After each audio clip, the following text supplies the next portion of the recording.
One of the key things that we always see is the ability to measure. I think there's a huge gap in people not understanding how workplaces are utilized and how they're actually performing. The Spaces platform is used across the Ricoh world. We're one of our largest customers, and it's used for everything from our room bookings to our visitor management, etc.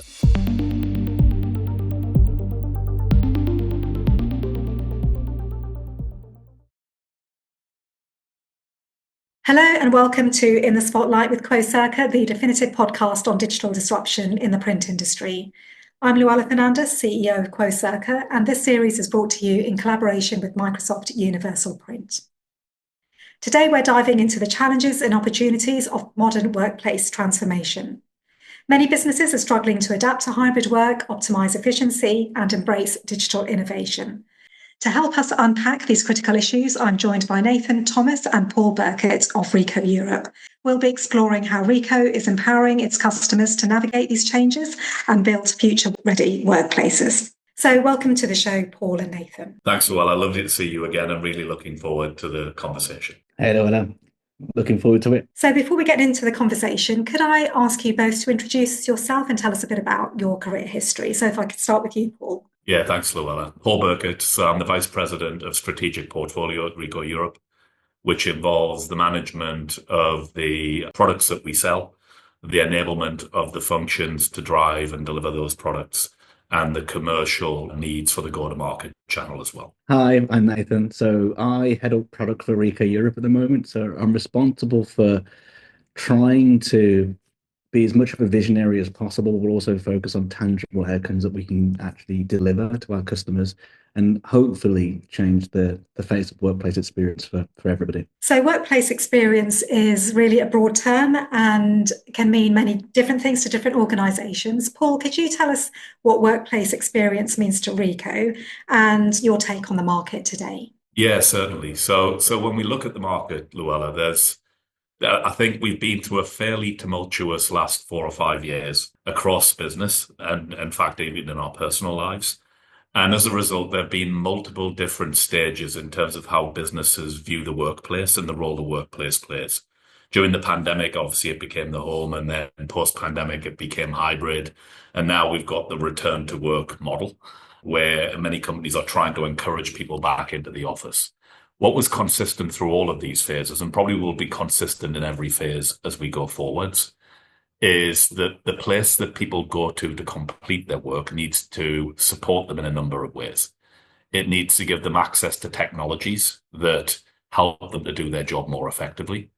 It needs to give them access to people to learn from, to share with, to collaborate, and to innovate. And finally, it also needs to provide a community approach to enable them to have friends, to develop relationships, and to enjoy the day-to-day, which takes up so much of their life.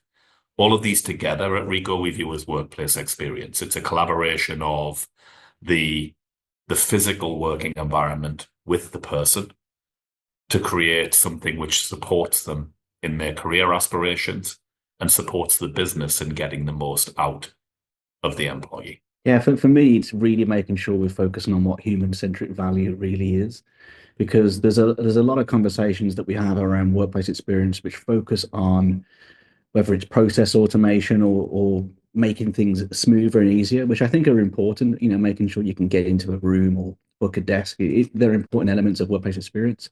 But really, what do humans value, and what is human value? Therefore, how can we ensure that when Paul comes to the workplace, he's focusing on what Paul is great at and what Paul likes doing, how we're fostering those human connections with people, because it's not that easy. And we miss the fact that in our commercial world, I think things are more orchestrated than we think. It's not by accident in the UK, we have pubs and restaurants that people go to come together. So how can we ensure that design for human centricity is done in the workplace, both at a technical level, but also a human understanding? And Paul mentioned bringing together knowledge. There's a huge piece that I really try and look at around different generations in the workplace and ensuring that people from different technical backgrounds and different world backgrounds can still come together and share that knowledge. Otherwise, you end up in this world where people aren't meeting spontaneously anymore. and people aren't really sharing those experiences, whether they're personal or professional, because they're all important in driving that great culture and that human connection that we're all looking for. What changes are you seeing in your customer base relating to their work habits and workplaces? Yeah, sure. I think there's a few elements. The first one is that about 44% of customers are actively involved in relooking at their physical workplaces to see if they are fit for purpose for the new models of working that are now emerging in the return to work scenarios that I discussed. And what's interesting is there's about a 23% growth in that segment in as a service based models to transform the workplace. So instead of going for the usual capital heavy approach, they're looking for businesses to come in to help them to drive the transformation, to help them with the investment, but also to ensure that over time, the workplace remains in top condition and adapts with the changing needs of their workforce. And those longer term relationships are what we're seeing. That's been a key trend that we're trying to adapt for right now, whether it's in providing office printing, which is a key workplace technology and part of our core, or whether it's in helping people to securely store documents or high-end assets in the workplace, all the way through to creating collaboration spaces that really enable people to work together both virtually and face-to-face in new and creative ways. All of this under a single contract with a provider that is helping them to achieve that long-term goal. That's probably the principal thing that we see. What are you seeing in terms of the office becoming a compelling destination? What are employees' expectations for the workplace? And what are the key factors that are changing workplace behaviour? One of the key things that we always see is the ability to measure. So I think there's a huge gap in people not understanding how workplaces are utilized and how they're actually performing. And there's two elements of this where we can compare it to our more commercial and home world and how that's changed. If you've got a smart home, it's common to be able to buy these smart home devices and measure temperature, humidity, etc. But we've not yet brought that into the office environment. So if you've ever gone to the office and go, I'm not going there because it's too cold or it's too hot or it's too humid, they're things that we shouldn't be seeing today. So how do we measure and make it no longer subjective and make it objective? And how do we make sure we measure things like utilization? We can do this with sensors, with devices. We can do all of this and bring it together. And then you can see correlation and causation of what the data says versus what actually happens. And then you look at the employee side. And I think COVID accelerated this for a lot of people where we ended up buying the best keyboards, the best mice, the best chairs. You got your desk set up. A lot of companies gave a working from home allowance, allowing you to get yourself a nice monitor, etc. We invested, most of us, in these great setups. And then we come back to the office, which then didn't change too much. And you end up with the old monitor with, and I kid you not, I've seen VGA connectors still these days. And if you go to a 21-year-old with a VGA connector, they barely know what a HDMI connector is, let alone a VGA. So is it okay to come back to a working environment with a chair that wobbles or has half the foam missing? Is it okay to come with a desk that isn't quite as appeasing as it used to be when you've got your home set up? Because it's hard to compete with that perfect office environment that you've got the drinks that you want, you've got the workplace that you want, and you can customize to your own ability and liking. So we've got to figure out how we enable a great desk experience for one, which is a simple thing to fix in most cases, but also what can't you do at home that you can do in a workplace? How do we offer those collaboration spots?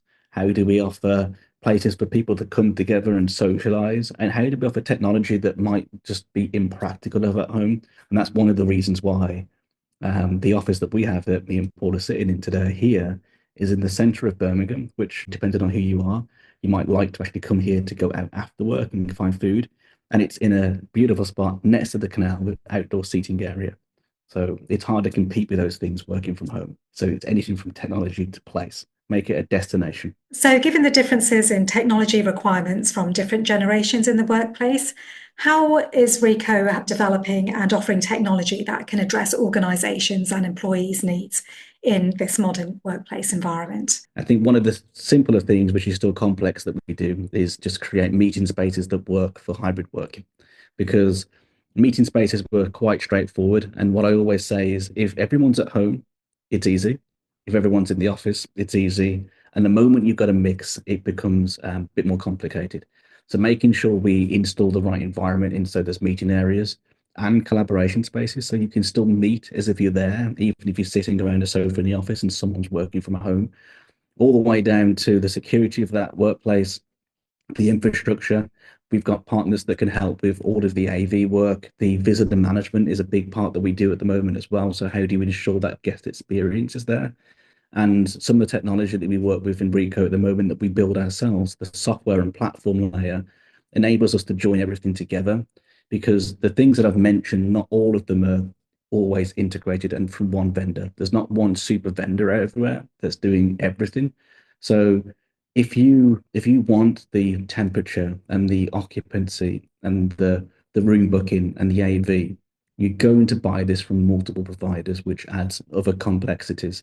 And then what you're going to end up is giving your employees 7 different applications to use the workplace, which doesn't work for people because it makes it more complex. So then we do the work to bring this together to give one consolidated view of what workplace can be. And then we produce the software layer and the applications and the integrations with partners to enable this, whilst then making it accessible by, making it financeable and making it manageable so that we can take the complexities and manage this as well. When you're blending between the home environment and the work environment, you have to focus on experiential product design. So what experiences are you trying to deliver to the user? How do they change based upon the working environments that they're operating in? And a working environment could be a factory, by the way. So you have to design the experiences, and some of those experiences will be consistent. So you will see that, for example, the printing experience overall is a consistent outcome. You get a print, but the delivery of those experiences is quite different. And then understanding how much variability the user is willing to accept in how to get that output then becomes a critical part of the process that Nathan was describing, a critical part of the product development and design process. And doing that across all of the different experiences that users have that we want to provide value to is part of the product management work that we're doing in Ricoh every day to try and understand how we connect the user in every working environment. So I sit in that millennial category. And a lot of my team, I think the youngest is about 21 when they started. And it's hard to really see that difference until you see it in their expectation. There's been members of my teams that haven't even opened things like Outlook since they started because they didn't realize they needed to, because that's not how they would normally communicate. And if you imagine that someone that was hired at 21 a few years ago was finishing high school during COVID in isolation and the technology that they're used to, imagine that person meeting their family on whether it's a Google Meet, Zoom calls, etc., video conferencing, and working digitally with everything, and then coming to a workplace and receiving emails that take them to SharePoint, and they're like, "What's SharePoint?" And you can't see it on your mobile phone, which is where they do most of their consumer content. And it's just a different world. And if we think that it's still okay to push more traditional email messaging them and expecting them to read it, it's not going to happen. And I think it's key that we get them involved. Otherwise, you lose that culture aspect.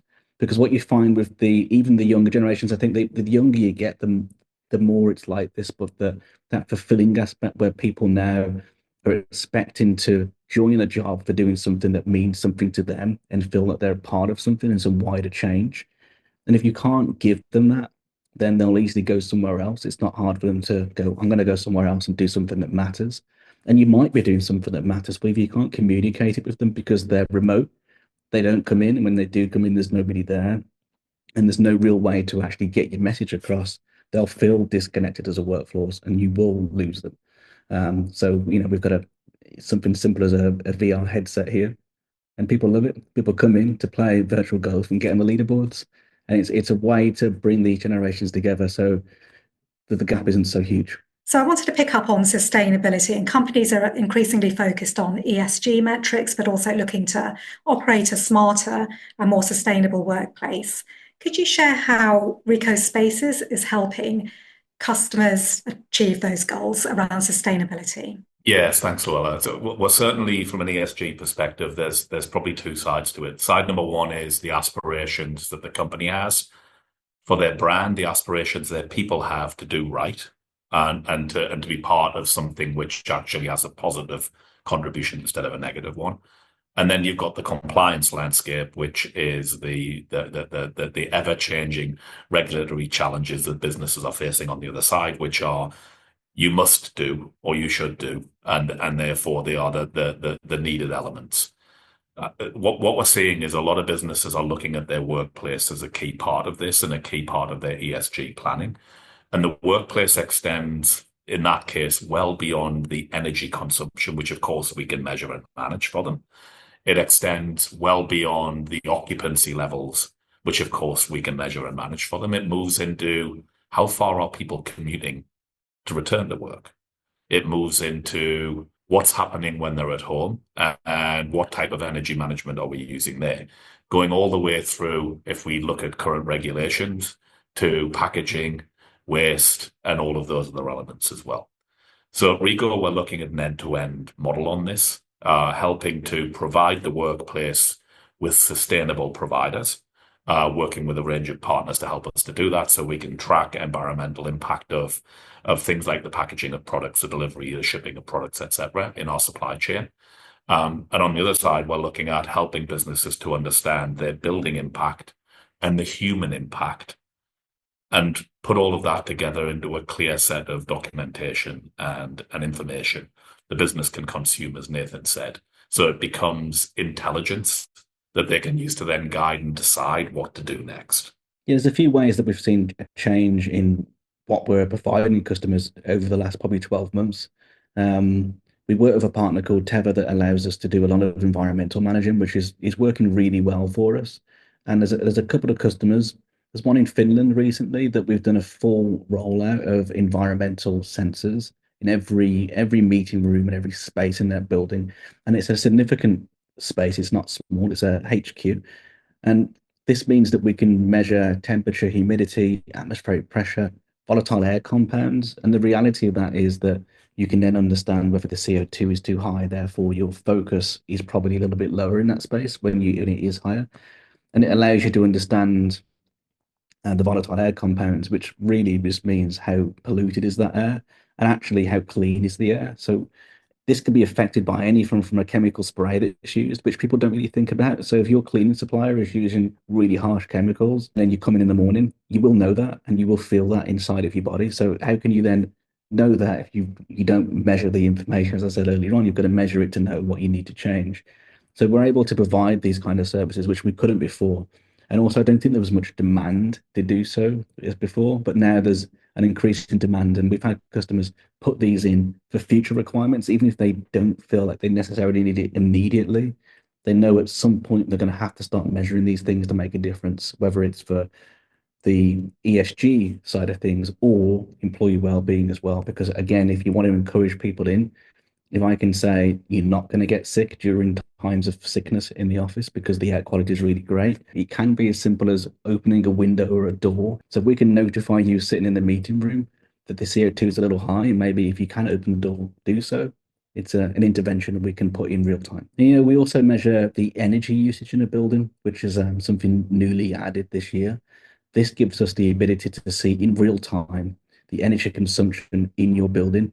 So if you do have an impact on carbon that you want to reduce, we understand the energy provider and how much percentage of that energy provider is renewable energy.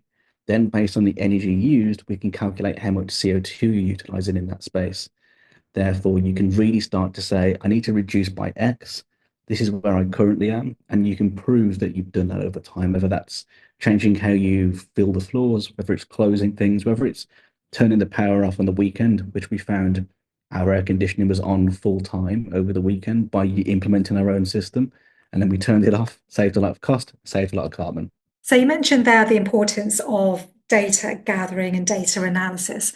Does this only apply to ESG and sustainability metrics, or can it be utilized for other factors? Absolutely everything, whether it's occupancy, which I think is also key, because there was one customer that found that they were really poorly occupied across the floors, but in total, pretty high. So why don't you allow booking of the first floor, then the second floor, then the third, or reorganize the allocated space so that you don't do that? And then we gather everything from meeting room utilization, so we understand what it was booked for, versus who actually turned up. And then we do occupancy, we do utilization over time, we do trend analysis, we do expectation of when we think people are going to be in based on previous trends, so you can plan ahead. We do the energy monitoring. We do simple things like the desk booking as well. How many guests come in and from which organizations. We're starting to help understand occupancy for catering. So many of our customers have catering teams on site and kitchens. Then it's almost like restaurant management. I'm ordering too much ingredient in and I don't have many people in over the next few weeks. So there's waste there that we can cut out. So you'd be surprised the amount of things we can really optimize in an office environment. But the magic of what we're about to release is that you can ask questions of your data. So you can look at a utilization chart, for example, and then say, how is this compared over the last 3 months? How is the utilization made up? Is it which teams is it? Is it HR? Is it IT? And then you can start to really understand the data on that human level. And the reason that we've done this is because the people who are trying to consume the information are not analytical experts. They are people usually playing a dual role, unless you're lucky enough to have like a workplace officer or something like that. You've usually been told you need to improve your office, go and get an application, look at some reports. And what you're not going to look at is 20 different pages of really highly complex analytical reporting. What you want is the answers. So we enable you to ask, build your own dashboards that you can understand, and then also build metrics that you can just track on a really high level. Like, I need my utilization to be over 60%. Tell me when it's below or when it's above so that you can get an alert, schedule dashboards, that kind of stuff. So we want to make consuming the information as simple as asking, again, like you would in the consumer world these days. So we've heard a bit about the Ricoh office in Birmingham. Can you tell us a bit about how Ricoh is actually implementing its own technology, such as spaces, within its own office? Arguably here in Birmingham, we've got too much technology, and that's the point. We're trying to learn the lessons so our customers don't have to. So we have multiple occupancy sensor providers here, all installed, that allows us to understand the pros and cons of different types of occupancy. Because there's so much, right? You can have under desk sensors, you can have camera-based lenses with object detection, you can have thermal-based sensors. So which ones work for which scenarios and how accurate are them? So we've got that. And then we have things like the visitor management, the desk booking. We have large screens. We have the latest in AV technology that we're streaming into the platform. We're even doing a real-time transcription of meeting rooms at the moment in R&D to see if we can real-time translate for the people in the space and really help them. We've got some of our own wearable technology here that Ricoh is developing, which I think is really cool as well, and hopefully forward thinking if we get it right. And then, as I said, we've got more simple things like VR headsets. And the reason for this is to monitor our own engagement scores, because we have the same challenges that our customers do. It's not as if we're just trying to sell a solution to a problem we don't have. We do have the problem. So here, we've noticed our engagement score is improved year on year, which is absolutely great. And our retention is down to nearly zero. The only people that have left are just really on really friendly terms because they want to try something different. There's only been 2 of those as well. So we want to be living proof that we can get higher utilization. You can design your office differently. And I've dedicated over 50% of this space to collaborative working spaces. So, and that includes physical whiteboards as well. Doesn't all have to be digital technology.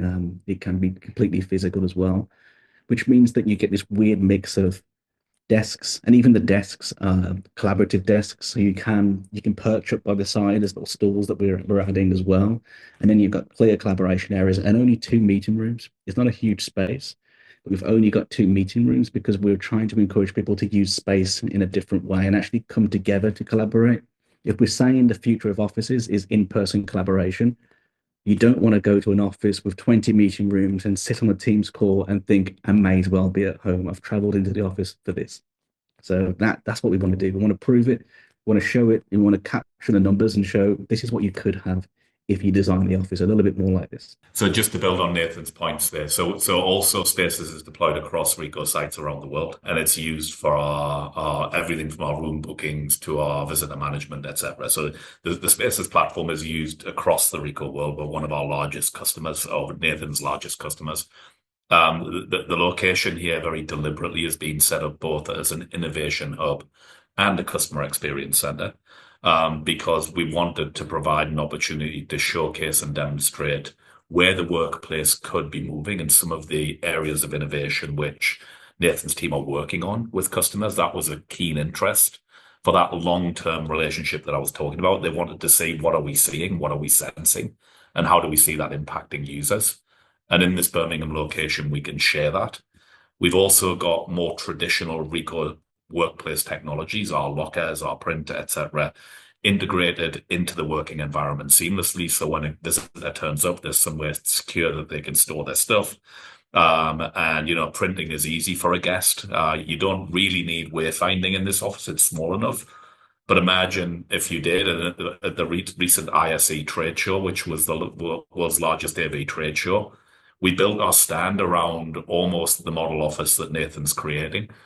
And we were able to show wayfinding across the whole show, 4 halls, hundreds of thousands of square feet, 10,000 exhibitors, crazy levels of complexity. And we were able to show wayfinding directly to each individual item across all of those halls. And on our stand in particular, show the workplace experience that Nathan's building, and all of this working in real time, including the environmental sensors. If we can do it there, we can do it anywhere. And the best thing is our partners can do that too. Because the skills you need to do this are the same skills that you need to do print in the workplace. In terms of Ricoh's broader technology portfolio across hardware, software, and services, could you tell us, Paul, how Ricoh Spaces and similar workplace experience solutions fits into Ricoh's broader technology portfolio? Yeah, certainly. Well, the first thing really to cover is it's about that experience mode that I spoke about earlier. It's about the experiences and providing consistency in experiences, no matter the workplace you're in. And the beauty of the Spaces platform is it enables us to begin to deliver that across the different experiences that users would normally have had. So if I'm using a printer, why do I need to access a completely different website to find out where the printers are? And then why do I need to have a totally different print driver deployed to my PC? And then why do I need to have a different card to access the jobs on the printer to get the print job off the printer? And what if that printer is from a different manufacturer, or from or we're using a different software platform in a different organization, or just the building's configured differently? What if it wasn't? What if it was coherent?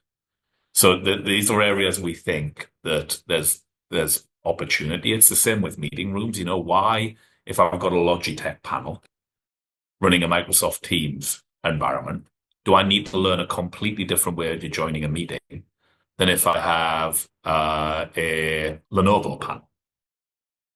It doesn't make any sense, yet that's what users are presented with every day. So we can unify and harmonize these experiences for users, first of all.